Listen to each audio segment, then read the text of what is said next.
Bienvenidas, mentes curiosas. ¿Conocéis el mito de Lilith, madre de demonios y devoradora de niños?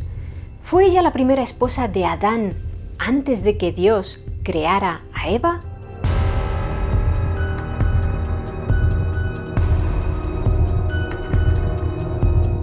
Durante milenios, una enigmática figura femenina ha ido transformándose de manera constante a través de la historia, asomándose aquí y allá en diversas culturas, siempre de manera fragmentada. Fue un demonio asesino de bebés, la primera mujer creada por Dios, la esposa de Adán, la serpiente del Edén, un súcubo, la madre de todos los demonios, la representación gráfica de lo peligrosas que eran las sufragistas del siglo XIX y recientemente un icono feminista. Hablamos, por supuesto, de Lilith. A pesar de ser más antigua que la mayoría de los personajes de la mitología abrahámica, sigue siendo una figura muy poco conocida por el gran público. ¿Por qué? Fundamentalmente porque no es reconocida en el canon bíblico judeocristiano, una polémica de la que hablaremos más adelante. Pero ahora, para explicar su compleja trayectoria sin liar demasiado el relato, lo mejor es que intentemos hacerlo en orden cronológico. Empezamos. Los sumerios están considerados como la primera civilización del mundo. Habitaban en la zona sur de Mesopotamia, el área comprendida entre los ríos Tigris y Éufrates en el actual Irak. Hace más de 5.000 años ya adoraban a una figura femenina llamada Inanna, posteriormente conocida como Ishtar por los babilonios, los acadios y los asirios. Inanna era la diosa del amor, la belleza, el sexo, la justicia, el poder político y la guerra, así que como podéis imaginar, era muy importante. Vinculada con el planeta Venus, también la llamaban Reina del Cielo y se la adoraba en al menos 7 templos repartidos por Mesopotamia. El principal era el templo de Eanna, que estaba situado en la ciudad de Uruk. Según algunos eruditos, aquella diosa pudo tener una gran influencia en la génesis de la diosa fenicia Astarte, que a su vez inspiraría la figura de la deidad griega Afrodita y por tanto a la romana Venus. Pero centrémonos en Lilith. Aunque es muy complicado, por no decir imposible, establecer su origen exacto, se cree que deriva de una clase de demonios de la mitología mesopotámica denominados Lilu o Lilitu, nombres derivados del sumerio Lil, que habitaban en las regiones más remotas o desiertas de la Tierra y eran especialmente peligrosas para las embarazadas, los recién nacidos y los niños pequeños. Eran demonios malignos del viento y si habéis visto la saga de películas de El Exorcista, quizá os suene el nombre de su líder, Pazuzu, donde encontramos la primera mención conocida sobre el personaje de Lilith. En la epopeya de Gilgamesh, una famosa narración acadia escrita en verso que narra las proezas del rey Gilgamesh y que data del tercer milenio antes de Cristo, lo que la convierte en el poema épico más antiguo conocido. Pues bien, en su tablilla 12, que no forma parte de la obra original, sino que fue añadida en el año 600 a.C., cuando se tradujo la epopeya al asirio, se cuenta que la diosa Inanna tenía en Uruk un jardín sagrado en el cual había plantado el árbol Ulupu. Inanna lo dejó crecer durante 10 años, pero cuando quiso talarlo para construirse un trono con su madera, descubrió que entre las raíces vivía una serpiente. En su copa estaba el nido del pájaro Indugud, una divinidad menor, personificación de las nubes de tormenta, y en el interior de su tronco había construido su casa la doncella demonio llamada Lilith. Inanna pidió ayuda a Gilgamesh y éste mató a la serpiente y espantó a los otros 2 inquilinos indeseados. Indugud se marchó al monte y Lilith al desierto. Aunque esa es la versión más popular del mito, existe un viejo debate acerca de si realmente se habla de Lilith en la epopeya de Gilgamesh. Y es que el término original que aparece en la tablilla 12 para referirse a la criatura que habita en el interior del tronco de Lulupu es, perdona si no lo pronuncio bien, Qiziqillilaque. No fue hasta 1932 cuando el estadounidense de origen ucraniano Samuel Noah Kramer, una de las principales autoridades en historia y lengua de Sumeria, tradujo por primera vez aquel término como Lilith. Pero otros expertos opinan que se debería traducir como espíritu, espíritu del agua o simplemente como búho, lo que parece más coherente con el hecho de que habitara en el tronco de un árbol. En cualquier caso, el hecho es que esa traducción de Kramer dio pie a que en 1937 el arqueólogo Henry Frankfurt y el experto en arameo Emil Krelin identificaran como Lilith a esta figura femenina que aquí os mostramos. Se trata de un altorrelieve de terracota conocido como relieve de la Reina de la Noche o relieve de Bernie, datado entre los años 1800 y 1750 a.C., durante el reinado de Hammurabi. Fue hallado en el sur de Irak, aunque se desconoce dónde estaba ubicado originalmente, y en 1924 fue trasladado al Museo Británico, en Londres. Como veis, se trata de una mujer sobrenatural desnuda, con alas y garras de pájaro, posada sobre dos leones y flanqueada por lechuzas. Gracias a unos rastros de pigmento rojo, se sabe que estaba completamente pintada de ese color, excepto algunas zonas en las plumas de las alas donde se alterna el rojo con el blanco y el negro. Ahora bien, ¿se trata del demonio sumerio que era conocido como Lilitu o Lilith? Los expertos aún no se han puesto de acuerdo. La vinculación con Lilith se debe fundamentalmente a esa traducción de la epopeya de Gilgamesh que os hemos explicado antes, sustentada en el detalle de las garras de ave que tiene la figura y los búhos que la acompañan. De hecho, el propio Museo Británico admite la posibilidad de que se trate de Lilith. No obstante, este relieve parece haber sido creado como objeto de adoración y en la religión mesopotámica no se rendía culto a los demonios, ya que estos no tomaban comidas ni bebidas, de modo que no se les podía realizar ofrendas. Además, se encontraron figuras muy similares en jarrones y placas de barro de la misma época, vinculadas a la diosa del amor, es decir, a Inanna o Ishtar, la única diosa asociada con leones. Aunque el hecho de que las alas no estén desplegadas, sino que cuelguen hacia abajo, se suele vincular con demonios. Y ese detalle motivó que a la arqueóloga austriaca Edith Porada se le ocurriera otra interpretación, la preferida del Museo Británico.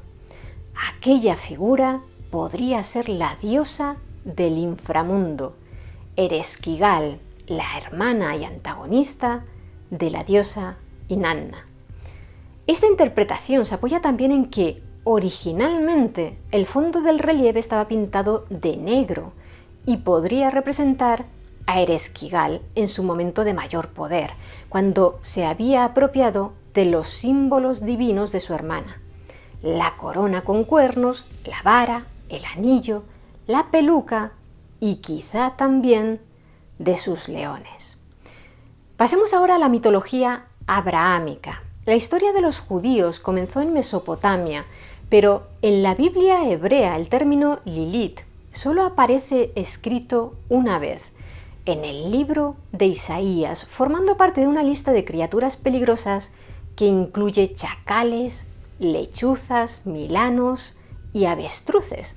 Sin embargo, generalmente Lilith simplemente es traducido como monstruo nocturno o bruja nocturna. Es decir, que no se cuenta nada sobre ella ni se contempla como un personaje con nombre propio. Aunque Muchas veces se afirma que la historia de Lilith es una leyenda rabínica. No se describe en ningún texto judío antiguo. Es en otras fuentes del folclore judío, no en los textos sagrados, donde se narra el mito.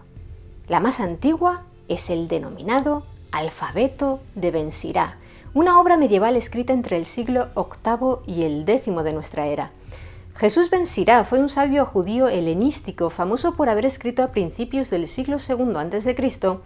el libro de la sabiduría de Jesús Ben Sirá, un compendio de comentarios sobre las escrituras que también es conocido como libro del eclesiástico. Pero la obra en la que se narra la historia de Lilith, el alfabeto de Ben Sirá, a pesar de su título y a estar inspirada en el libro de la sabiduría, es de naturaleza muy distinta.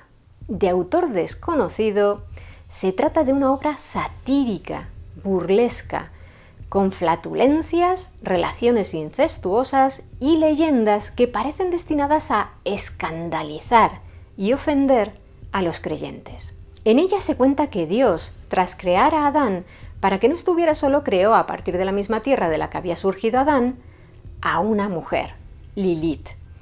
Adán y Lilith empezaron a pelear de inmediato. Cuando quisieron mantener relaciones sexuales, Adán le dijo que él debía colocarse encima porque era superior a ella, pero Lilith se opuso a situarse debajo porque consideraba que ambos eran iguales, creados de la misma tierra. Adán no quiso ceder y Lilith, muy enfadada, se marchó volando. Adán, al verse solo, rezó a Dios diciéndole: «Soberano del universo, la mujer que me diste se ha escapado». Así que Dios le respondió a Adán: «Si ella accede a regresar, bien, si no, 100 de sus hijos morirán cada día». Y envió a 3 ángeles llamados Senoi, Sansenoi y Semangelov a buscar a Lilith. Estos ángeles la encontraron y le dieron el mensaje de Dios, pero Lilith se mantuvo firme y no quiso volver. En su rebeldía les dijo a los ángeles que se dedicaría a causar enfermedades a los niños. «Si el infante es varón», proclamó Lilith, «tendré dominio sobre él por 8 días después de su nacimiento, y si es hembra, por 20 días». Los ángeles insistieron en que regresara con ellos, pero ella añadió: «Siempre que los vea a ustedes, o sus nombres, o sus formas en un amuleto, no tendré poder sobre ese infante». Y asumió la condena impuesta por Dios, de modo que todos los días perecen 100 demonios, los hijos que Lilith engendra con otros seres diabólicos. De igual manera, cuando a los bebés se les protege con amuletos que llevan los nombres de esos 3 ángeles, Lilith se ve obligada a cumplir su juramento y deja al niño en paz. Según explica el experto en historia de las religiones y profesor de la Universidad de Calgary, Eliezer Segal, esta historia de Lilith se incluyó en un popular compendio de leyendas rabínicas en inglés y comenzó a ser citada como una declaración rabínica representativa sobre el tema. Como suele suceder en tales casos, señala Segal, los autores posteriores siguieron copiándose unos a otros hasta que el error original se convirtió en un hecho histórico indiscutible. A la versión de Lilith como primera esposa de Adán se le fueron añadiendo detalles en la tradición popular. Tras rebelarse contra Dios y contra el hombre, se convirtió en un demonio femenino dominante y se emparejó con el rey de los demonios, Asmodeo, y juntos procreaban demonios sin cesar. En algunos relatos, Lilith encarnaba la lujuria y seducía a los hombres para arrastrarlos al pecado. En otros, Lilith era una bruja que estrangulaba a los recién nacidos antes de que cumplieran 8 días de vida. De hecho, existen amuletos mágicos hebreos del siglo XVII diseñados específicamente para ahuyentar a Lilith de los recién nacidos. Y entre los siglos XVI y XX En los rituales judíos de nacimientos en la región de Suiza, Alsacia y el sur de Alemania, se podía encontrar el Grasmesser, un cuchillo redondeado que empleaba la partera o el esposo para dibujar alrededor de la parturienta un círculo mágico que protegiera a la criatura que estaba naciendo de las garras de Lilith y del mal de ojo. Lilith, como demonio de la noche que amenaza a los niños, aparece ya en los hechizos protectores de los cuencos de encantamiento judíos empleados en Babilonia entre los siglos IV a VI de nuestra era, que se conservan actualmente.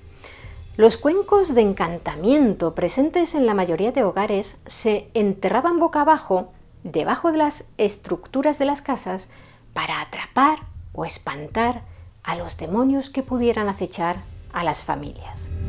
En el centro del cuenco se dibujaba una representación de Lilith y a su alrededor, en espiral, los encantamientos protectores.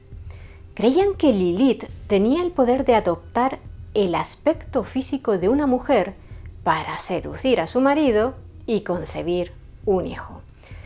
Pero no contenta con eso, Lilith también intentaría matar a los hijos del matrimonio.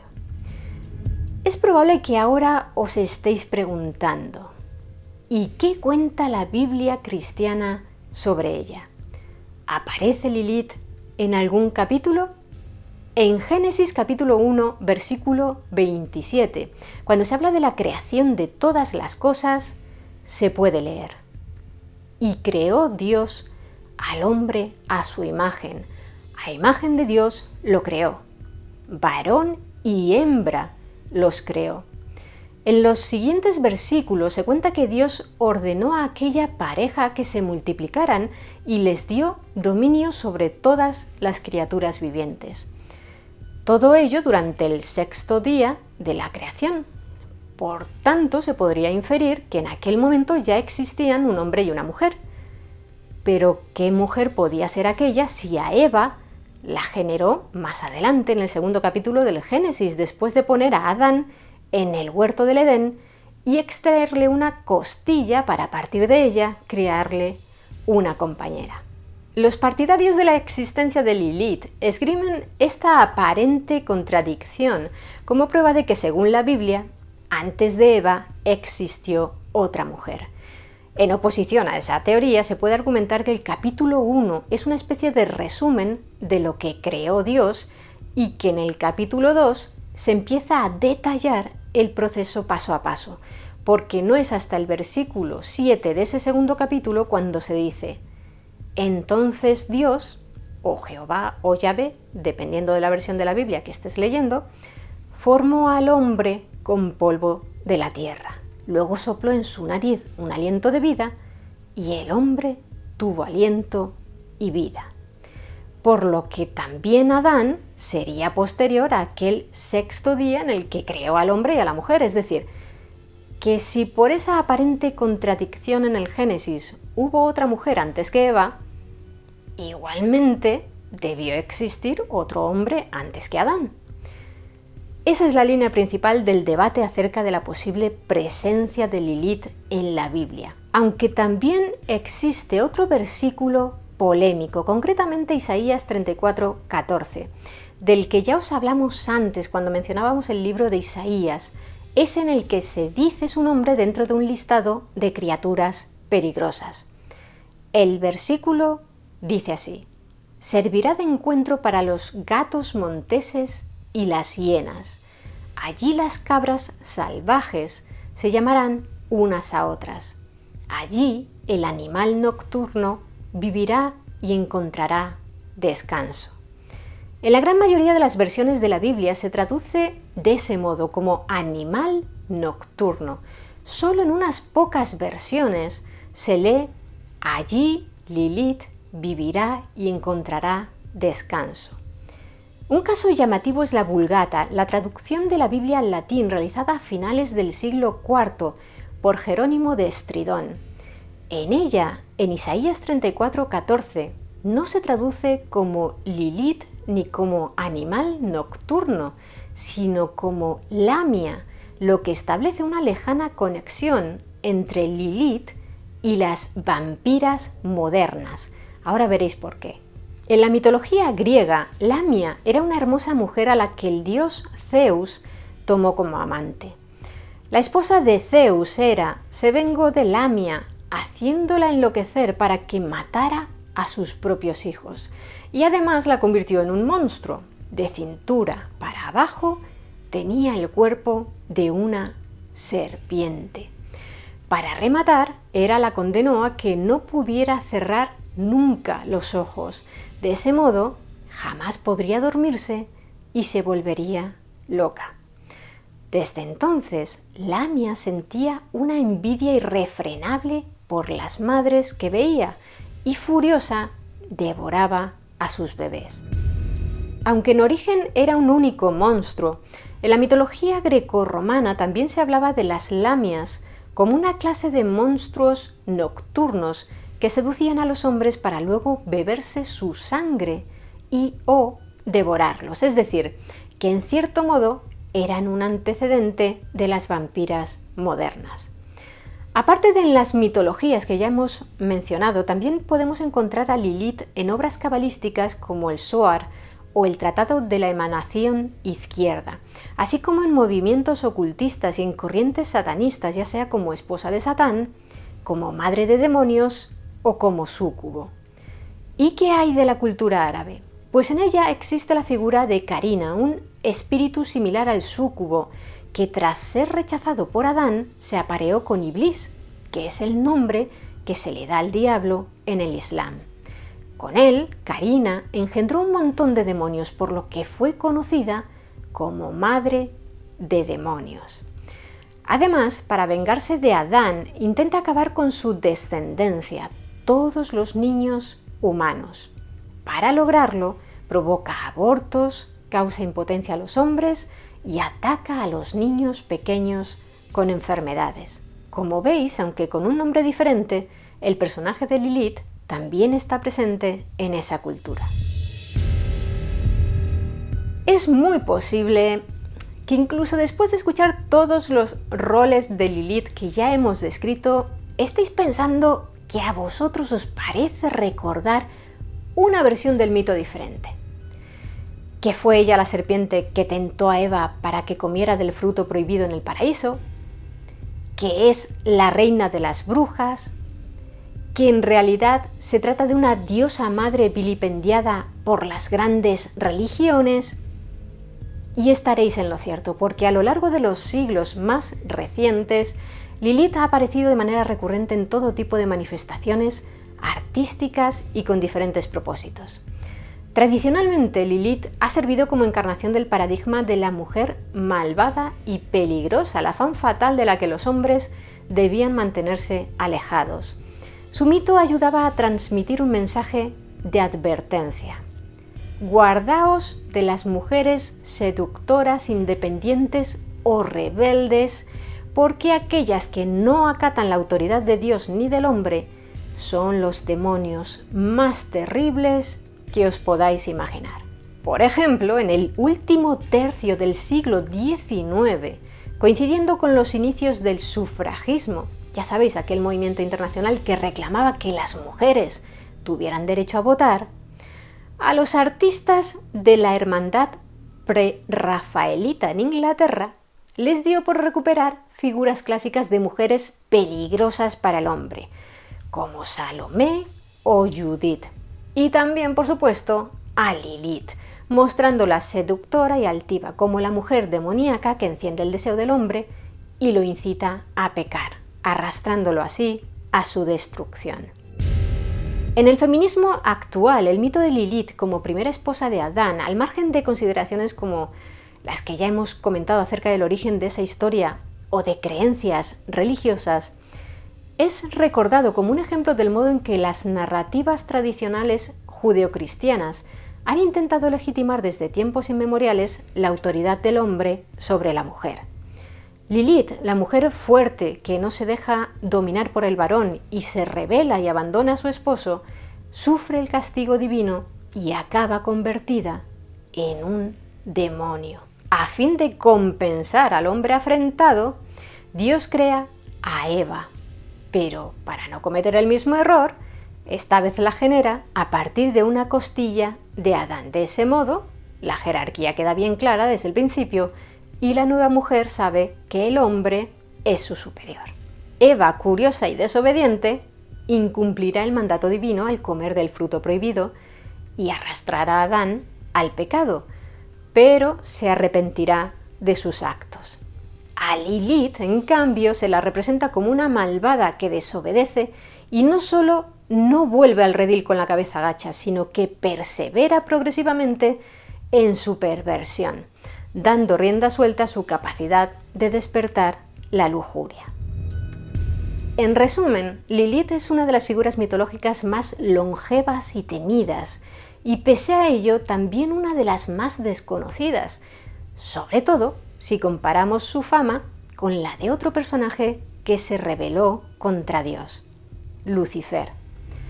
Ya la consideremos una diosa, un monstruo o la primera mujer, podemos distinguir en Lilith, por su reivindicación de la igualdad y la libertad, uno de los símbolos feministas más antiguos, si no el más antiguo, de la historia.